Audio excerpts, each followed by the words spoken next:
Soyez bénis abondamment. Cette vidéo va être très soutenue. Donc, mettez vos ceintures, priez. Et si vraiment Dieu ne vous met pas à cœur, ne regardez pas la vidéo. Amen. Vous savez qu'ici, on force sur les gens. Amen. On partage. Amen. Et après avoir écouté ce que j'ai à dire, allez prier, allez demander à Dieu. Ouvrez vos Bibles, faites vos recherches. Amen. C'est tranquille. Et n'hésitez vraiment pas à donner votre opinion. Amen. Vraiment, je tiens à préciser que le but de la vidéo n'est pas de donner aux gens des mauvaises conceptions face aux Écritures. Pas du tout. Mais il faut mettre les choses dans l'ordre. Amen. Les gens me disent que comment tu t'acharnes trop sur la Bible de Jésus-Christ. Ce n'est pas contre elle que je m'acharne, c'est contre ce qu'elle représente qui est très dangereux. Il y a beaucoup de mensonges dans le christianisme, beaucoup de choses qui sont fausses et que l'histoire prouve véritablement qu'il y a des problèmes. On parle beaucoup de la marque de la bête. On en parle beaucoup.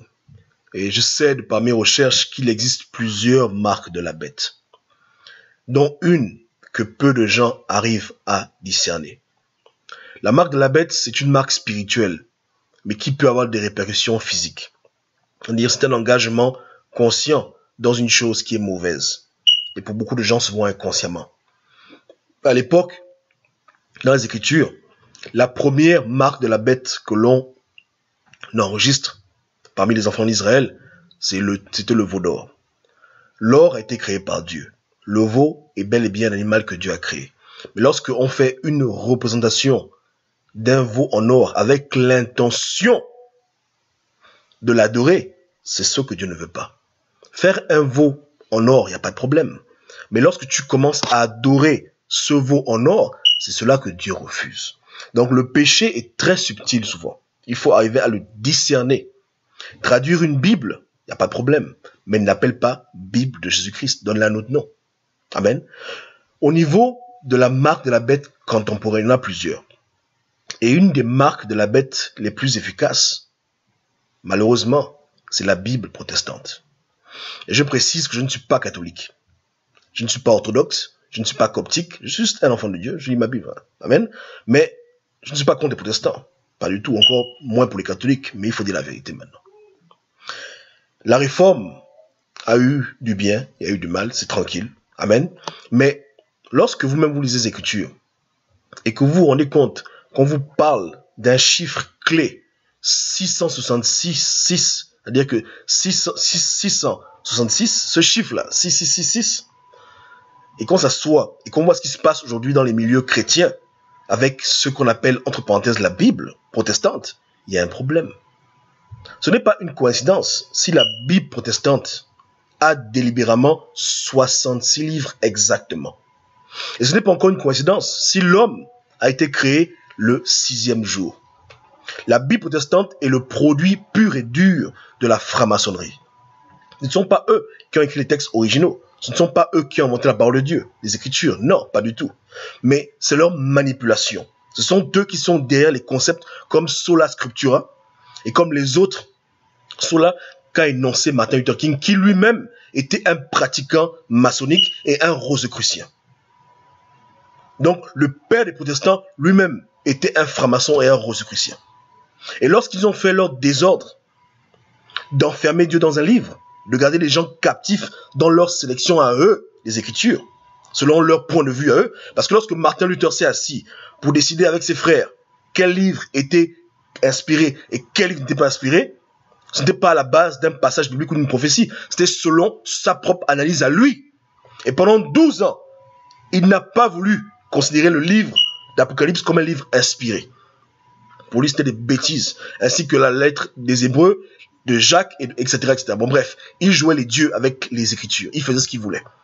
Mais il n'a pas tort, parce qu'à la base, un homme doit pouvoir arriver à discerner des choses qui sont de Dieu et celles qui ne sont pas de Dieu. Mais il ne faut pas s'amuser à vouloir imposer à la majorité du peuple sa vision à soi des Écritures. Il y a beaucoup de livres que les gens lisent tous et que Dieu mette à cœur à chacun ce qui est de Dieu, ce qui n'est pas de Dieu.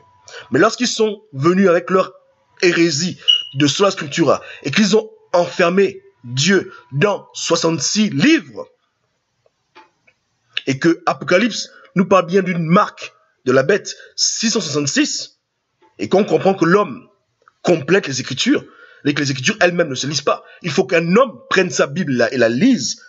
Et quand l'homme prend ce livre, 66 livres, et l'homme lui-même qui est le chiffre 6, la marque de la bête est complète. Une moquerie totale envers Dieu. Les Écritures sont utiles. Même les Bibles maçonniques, les Bibles protestantes, peuvent être utiles. Il n'y a pas de problème. Mais lorsqu'on commence à vouloir idolâtriser un livre, automatiquement, cela devient une marque spirituelle de Satan. Donc c'est ce que le diable fait. Le diable dit aux hommes de prendre l'or que Dieu a créé, de prendre l'animal, son image que Dieu a créé, et de faire une idole. Parce que Satan ne crée rien, il ne crée rien lui-même. Il n'a pas de pouvoir de création. Le seul qui crée, c'est Dieu. Mais qu'est-ce qu'il fait? Il prend des choses, il les usurpe, il les pervertit pour que cela devienne une pierre d'achoppement pour beaucoup. Donc, allez faire vos recherches. Amen. Allez faire vos recherches. Vous voyez vous-même que Martin Luther, c'était un petit bandit. Les catholiques faisaient beaucoup de désordre à l'époque, c'est vrai. Mais de là, maintenant, à créer des doctrines qui n'ont aucun fondement sur les écrits anciens, parce que Sola Scriptura, c'est du diable. Dieu ne connaît pas ce que c'est Sola Scriptura. Et pire encore, faire un canon avec le but express d'enfermer 66 livres. Il y a un problème. Donc, ils ont bel et bien créé leur marque de la bête. Maintenant, les maçons sont les bandits. Ils passent leur temps à créer des problèmes et ensuite venir jouer les zéros, venir jouer les pompiers. Ils mettent le feu, après ils viennent jouer les pompiers. Mais le but ultime, c'est de garder l'homme captif pour pas que l'homme soit à l'écoute de Dieu. Garder l'homme captif dans des choses qui deviennent pour lui des synonymes d'idolâtrie. C'est très dangereux. C'est très très dangereux. Juste pour dire aux gens, écoutez, Jésus n'était pas stupide. Et que personne n'ose dire ici que Jésus ne savait pas écrire. Mais posez-vous la question. Posez-vous la question. Pourquoi Jésus lui-même n'a pas écrit une Bible pour la remettre en main propre à ses disciples? Était-ce à l'époque les rouleaux de papier qui manquaient? Il n'y avait pas assez de papyrus? Était-ce à l'époque le manque d'inspiration de Jésus? Attendez, posez-vous la question. Pourquoi il a permis que les gens écrivent sur lui et qu'il ait beaucoup d'écrits sur lui qui témoignent de lui? Pourquoi il n'a pas voulu canoniser lui sa Bible et la laisser en héritage aux hommes? Pourquoi il a fallu que par des siècles et siècles, il y ait plusieurs conciles pour que les hommes d'eux-mêmes, de leur propre réflexion, arrivent à différents canons? Canon catholique, canon protestant, canon orthodoxe. Pourquoi c'est passé comme ça? Jésus manquait d'inspiration. Dieu lui-même n'a-t-il pas remis à Moïse en main propre la loi écrite pour qu'il n'y ait pas de tournure et d'extrapolation, mais que Moïse malheureusement a cassé. Donc quand on dit que Jésus est Dieu, n'est-ce pas le même Dieu qui est venu sur terre se faire chair? Était-ce le papier qui manquait? Il n'y a pas assez de papier pour écrire? Réfléchissez. Dieu savait lui-même que peu importe le livre qu'il remettra aux hommes, les hommes devaient faire n'importe quoi avec. Et que d'autres devaient faire le banditisme pour après venir jouer les sauveurs et faire n'importe quoi. Mais que la promesse ultime, le cadeau qu'il a donné aux hommes, ce cadeau-là, personne ne peut le modifier. L'Esprit Saint est immodifiable. L'Esprit Saint est infalsifiable. L'Esprit Saint est immuable. Il est le même hier, aujourd'hui et demain. Il est celui qui guide les chrétiens sous toute vérité. Amen. Et Dieu n'a vraiment pas à l'esprit donné aux hommes un livre parfait, ça n'existe pas. Si tu as un livre parfait, à quoi te sert Dieu? C'est justement parce que la Bible regorge de problèmes que l'homme est obligé de se tourner toujours vers Dieu. Mais si l'homme a avec lui un outil parfait, il n'a plus besoin de Dieu. Non, tu n'as plus besoin de Dieu. Si tu as une Bible parfaite, c'est que tu n'as plus besoin de Jésus. C'est fini. À quoi Jésus te sert? Amen. Mais le fait qu'il y ait des problèmes t'amène toujours à te rapprocher de Dieu. Et toutes les Bibles qui sont là, Dieu permet qu'elles soient là pour que les hommes continuent à le chercher continuellement. Amen. Voilà le but. Mais, dans la fin des temps, la loge vous fait un cadeau inimaginable. La loge vous donne une Bible de Jésus-Christ. Et avec le temps, vous verrez que les gens ne liront plus les autres Bibles. Ils vont commencer petit à petit à changer leur langage, ceux qui ont écrit cette Bible. Aujourd'hui, c'est « Oh non, les autres Bibles ne sont pas proscrites, les autres Bibles ne sont pas interdites, vous pouvez les lire, il n'y a pas de problème, mais lisez celle-là aussi. » Et demain, ils diront « Non, mais écoutez, pourquoi vous allez lire des Bibles qui ont des erreurs? N'est-ce pas, notre Bible n'a pas d'erreur? Lisez notre Bible. » Donc, c'est dans le crescendo de l'hérésie que les gens, petit à petit, amènent d'autres dans leur plan diabolique. Amen. Pour les marquer de leur marque de la bête, qui origine depuis le temps de la réforme. Voilà ce qui se passe. C'est comme ça. Maintenant, quel est le but du diable?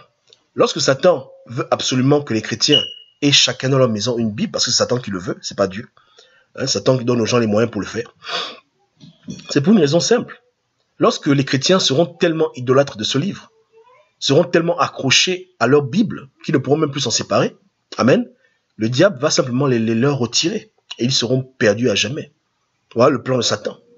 Il te donne un outil, tu idolâtrises l'outil, après il retire l'outil et tu es complètement perdu. Ou perdu, comme disent mes frères. Voilà le plan. Voilà le plan ultime maintenant qui est en train de prendre part. Amen. Donc, ne soyez pas dupes. C'est la maçonnerie qui encourage ce genre d'imbécilité. C'est eux qui veulent que tous les chrétiens de la terre entière aient leur Bible sur leur chevet. Ils veulent ça absolument. Que les chrétiens continuent à être idolâtres d'un livre, ne pas vouloir comprendre que c'est par l'Esprit de Dieu qu'on les sait tout, ne pas vouloir avoir une relation avec Jésus-Christ tangible qui transcende même les Écritures, vouloir continuer à vouloir faire du mot pour mot, c'est ce que le diable veut, pour mieux les contrôler. Puisque c'est par cette Bible-là aujourd'hui que beaucoup d'enfants de perdition vous disent qu'il faut respecter les autorités. Tout le plan est en marche, tout est en train de se propulser. Avec les Écritures et les Bibles, malheureusement, on peut justifier tout et n'importe quoi. Et manipuler la masse pour que le diable fasse son plan sans que personne ne bronche. Amen. Amen. Que Dieu vraiment ait pitié de ces personnes qui font ce désordre. Puisqu'en plus aujourd'hui on prie que les Kouétouins se repentent de leur imbécilité et qu'ils changent le nom de leur Bible, mais ils ne veulent pas changer. Ils s'obstinent. Ils s'obstinent. Et si eux, ils n'arrivent pas à établir sur terre une Bible universelle pour tous les chrétiens, je vous assure que d'autres organisations qui ont plus ou moins le feront. Satan ne demande que ça. Quelqu'un qui pourra amener un nouvel ordre mondial dans le monde spirituel. C'est ce qu'ils veulent. Amen. Donc voilà un peu pourquoi Gobam s'acharne dessus. C'est pour ça. Parce que c'est un projet diabolique de taille. Amen. Et par souci pour mes frères et mes sœurs, je ne veux pas que les gens tombent sur d'arnaque. Amen. Aucun livre, aucune Bible n'est parfaite. Parce que la perfection s'appelle Jésus. Ce sera comme ça ainsi. Et Jésus n'aura jamais de Bible officielle. Jamais les hommes ne pourront attraper Jésus-Christ dans un bouquin. Les gens rêvent. Amen. Soyez bénis et que Dieu vous garde.